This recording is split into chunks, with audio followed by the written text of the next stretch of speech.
కాబట్టి మరి మంగళగిరి నుంచి లోకేష్ గారు మరియు లావణ్య గారు పోటీ చేస్తున్నారు. ఇది అయితే మోస్ట్ వాంటెడ్ ప్లేస్ అని నేను చెప్తాను. బికాస్ మనకి పక్కనే ఉన్నారు, అసలు మోస్ట్ దగ్గర శత్రువులు పక్కనే ఉన్నారు. సో జగన్ గారికి ఈయనకి పచ్చగడ్డి వేసిన బగ్గుమని అంత శత్రుత్వం అని నేను అంటాను. బికాస్ ఒక్కొక్క స్పీచ్ లో ఇద్దరు మాట్లాడుకునే మాటలు వింటుంటే భయం వేస్తుంది. కనీసం కనిపిస్తే చంపేస్తారా ఏంటి అంత భయం వేస్తున్నట్టు ఇద్దరు స్పీచ్లు ఇచ్చుకుంటారు. సో మరి ఇక్కడ ఎలా ఉండబోతుంది, ఇది అసలు మెయిన్ నాకు క్యూరియాసిటీగా ఉంది తెలుసుకోవాలని. సో మరి ఇక్కడ నుంచి మంగళగిరి నుంచి పోటీ చేసేది ఇద్దరు కాబట్టి గెలుపు ఎవరిది?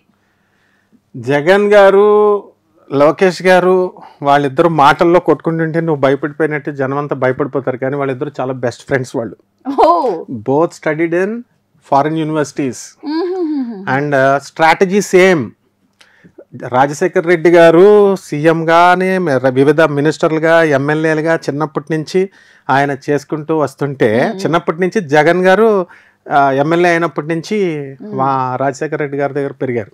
ఆయన కుమారుడిగా రాజకీయాన్ని సంతరించుకున్నారు. అండ్ పాపం లోకేష్ గారిని పప్పు అని ఏడిపిస్తూ ఉంటారు మామూలుగా, కానీ he's more intelligent than Chandrababu Naidu. And blood, ఎందుకంటే చిన్నప్పటి నుంచి కూడా చంద్రబాబు నాయుడు రాజకీయ ఎత్తులు, చాణక్య నీతి అంతా కూడా ఆయన ఇంట్లో పుట్టి ఆయన క్లోజ్ గా అబ్జర్వ్ చేసి పెరిగిన వాళ్ళు వీళ్ళిద్దరు. సో ఫ్యూచర్ లో వీళ్ళిద్దరికే ఉంటుంది అనమాట పోటీ. కాబట్టి ఒకళ్ళొకళ్ళు బ్యాట్ చేసుకోవాలా, ఒకళ్ళొకళ్ళు రైవలరీ ఉంటుంది. కాబట్టి పొలిటికల్ వరకు పొలిటికల్ స్ట్రాటజీ వరకే అట్లా అనుకుంటారు, but they are good friends and they don't have any enmity. ఈ పప్పు అనే ట్యాగ్ నాకు తెలిసి ఈ సంవత్సరం అది మొత్తానికి పోయింది. ఎందుకంటే ఈ యువగలం ఎప్పుడైతే పెట్టారో ఆయన మాట్లాడిన తీరు, ఆయన పెడుతున్న మేనిఫెస్టోలు గానీ, లేదంటే తర్వాత ఆయన అధికారంలోకి వచ్చిన తర్వాత చేయబోయే సంక్షేమాల గురించి కానీ ఆయన చెప్పిన ఆ తీరును చూస్తే ఆయనకి ఆ ట్యాగ్ అసలు సెట్ కాదని జనాలు అయితే వచ్చేసారు. మనము ఇదే ఛానల్లో మనము ఆయన మెచ్యూర్డ్ పొలిటీషియన్, ఆయన చదువుకున్నది మంచి యూనివర్సిటీస్ లో, ఫారిన్ యూనివర్సిటీస్ లో చదువుకొచ్చారు. హీఈస్ నాట్ పప్పు అని మనం ఎప్పటి నుంచో మనం చెప్పుకుంటూ వచ్చాం. ఎందుకనంటే ఇప్పుడు జగన్ గారు he is an Hyderabad public student, school student. ఈయన కూడా స్టాన్ఫర్డ్ యూనివర్సిటీ, వివిధ యూనివర్సిటీస్ లో చదువుకొని వచ్చినటువంటి వ్యక్తి.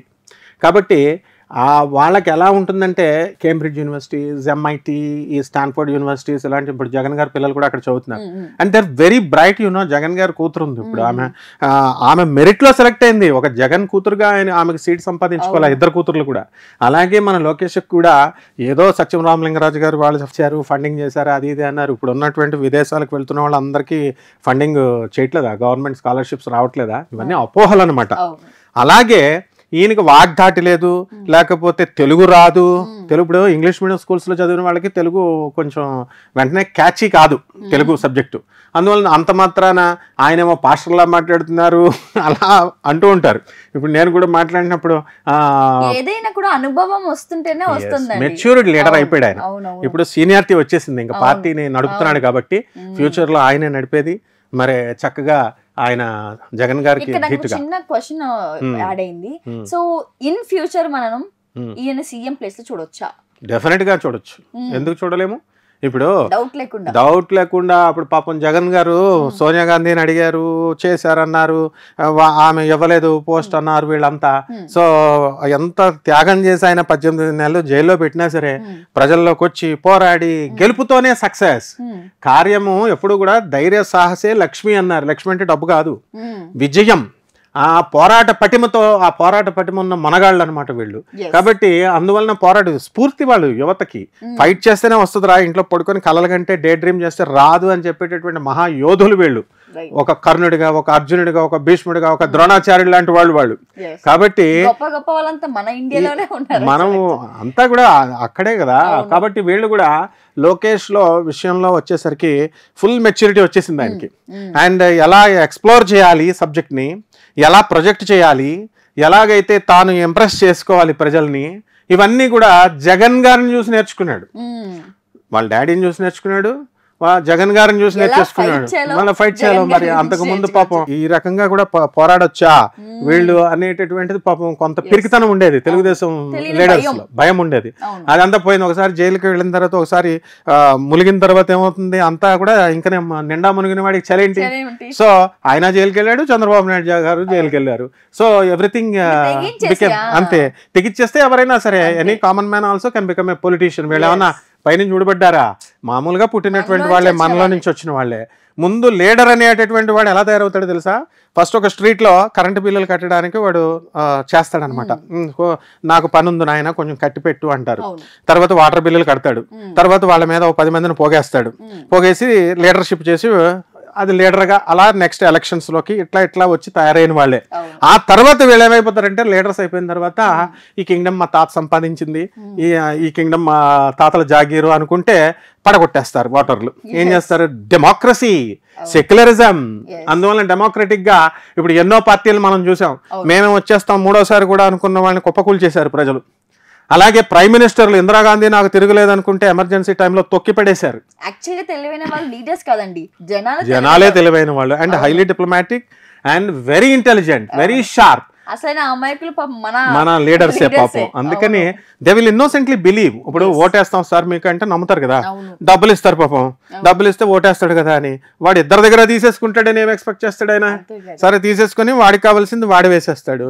సో ఇక్కడ కావాల్సింది ఏంటంటే పుష్కలమైనటువంటి అధికార యోగాలు మన లోకేష్ గారికి ఉన్నాయి.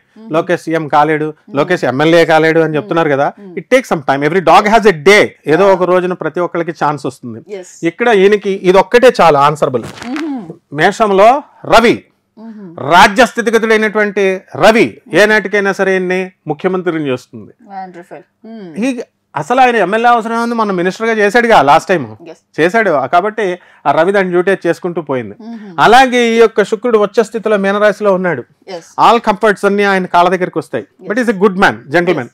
సో ఈ శుక్రుడు బుధుడు కూడా మిత్రక్షేత్రగతులే, ఆయన మిత్రులు. కాకపోతే ఈ యొక్క బుధుడు ఆ మీనరాశిలో కొంచెం బాగుండకపోవడం వల్ల కమ్యూనికేషన్ లో ప్రాబ్లం ఆయనకి. బుధుడు అంటే ఎవరు? కమ్యూనికేషన్ స్కిల్స్, మాట తడబడ్డము, ఇవి అవన్నీ కూడా గతంలో ఈ బుధుడు మీనరాశిలో ఉండి నేర్చపట్టడం వల్ల, శత్రుక్షేత్రంలో ఉండడం వల్ల ఆయన అలా చేశాడు తప్ప. బట్ ఇప్పుడున్నటువంటి గ్రహస్థితిని బట్టి ఆయన చక్కగా పుంజుకుంటున్నారు. లావణ్య గారు వచ్చేసరికి ఈమెకి మేషరాశిలోకి వచ్చారు పేరుని బట్టి. అండ్ గోచార రీత్యా మేషరాశి ఇంప్రూవ్మెంట్ అయ్యింది. అండ్ ఇంకా ఇంప్రూవ్ అవుతుంది యాజ్ డే ఇంక్రీజెస్. అంటే day by day 13th May అలా పెరుగుతున్న కొద్దీ మేషరాశి పుంజుకుంటూ ఉంటుంది. సో ఇక్కడ లాభస్థితిగతుడైనటువంటి శని, రాజ్యస్థితిగతుడైనటువంటి శని ఈమెకి అధికార యోగాన్ని తెచ్చిపెడుతుంది. కాబట్టి అలాగే ధనస్థానంలోకి వచ్చినటువంటి గురుగ్రహ ప్రభావం వలన ఆమె ఏమవుతుందంటే ఆమెకి కమ్యూనికేషన్, ఆమె చెప్పేది పబ్లిక్ లోకి రీచ్ అవుతుంది. ఇక్కడ ఆ బలం కూడా కావాలన్నమాట. ఆ ప్రజల్లోకి వెళ్ళగలిగేటటువంటి what she is going to express. ఆమె ఏం చేయాలి? మేనిఫెస్టోలు తీసిపడేసే. ఆర్టీసీ బస్సుల్లో ఆడవాళ్ళకి ఫ్రీదా మేనిఫెస్టో అంటే? లేకపోతే మేము ఫ్రీ ఇస్తామని జగన్ అంటాడు, మేము ఫ్రీ ఇస్తామని చంద్రబాబు నాయుడు అంటాడు, మేము ఎన్ని డబ్బులు ఇస్తామని అన్ని డబ్బులు. For looking for the welfare activities, వీటిని డబ్బులు తీసుకోవడం కోసమా ప్రజలు ఓటేసేది? నో. గవర్నెన్స్ ఎలా ఉండాలి?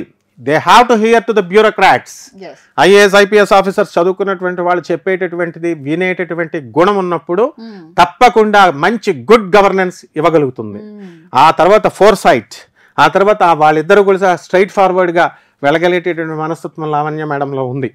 కాబట్టి న్యాచురల్ గా స్త్రీ కాబట్టి అండ్ రూలింగ్ పార్టీలో ఉన్నారు కాబట్టి ఆమె ఖచ్చితంగా ఆధిపత్యం రావడానికి అవకాశాలు ఉన్నాయి. ఇంకా కొంచెం మనకి లోకేష్ గారికి ఇంకా పుంజుకుంటుంది. And definitely one day he will definitely he will decide the government.